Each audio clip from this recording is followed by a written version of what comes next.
अगर आप भी अपने बच्चे को पैम्पर्स की नाफ से ऊपर पहनाती हैं तो ये काम फौरन छोड़ दें।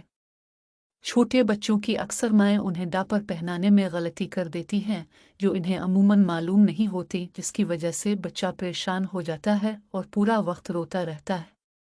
डायपर को तब्दील करना रॉकेट साइंस नहीं है, लेकिन ऐसा तो पहले भी हो सकता है। वालिदैन आमतौर पर शुरुआत में इस काम के लिए थोड़ा सा खौफजदा रहते हैं, ख़ास तौर पर नए बनने वाले वालिदैन को इस काम का तजुर्बा नहीं होता। आज हम इन माओं को चंद कारआमद तरीके बताने जा रहे हैं जिनकी मदद से आप अपने बच्चों को दुरुस्त तरीके से डायपर पहना सकेंगी और बच्चे और बच्चियों को आराम हासिल हो सकेगा। नंबर 1, सबसे पहले अपने बच्चे का डायपर तब्दील करने से कबल अपने हाथ अच्छी तरह साबुन से धो लें ताकि हाथों में मौजूद जरासीम का खात्मा हो सके। नंबर 2, नया डायपर पहनाने से पहले बच्चे की निचली जगह यानी जिल्द को अच्छी तरह धो लें और खुश्क कर लें, इसके बाद डायपर पहनाएं, क्योंकि अगर साफ करके ना पहनाएं तो रशिज भी हो सकते हैं।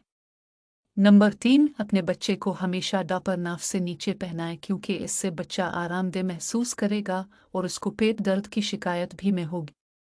बाज़ औक़ात माएँ पर को बच्चों की नाफ पर बांध देती हैं, जिससे उनको पेट में खिंचाव महसूस होने लगता है और पेट मुस्तकिल खिंचाव से गैस रुक जाती है।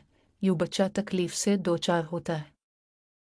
हमारे इस चैनल की वीडियोस को देखने वालों से गुजारिश है कि डेली इन्फो के इस चैनल को सब्सक्राइब कर दें और घंटी के निशान पर भी क्लिक कर दें ताकि आपको चैनल पर आने वाली हर नई वीडियोस बर वक्त मिलती रहे।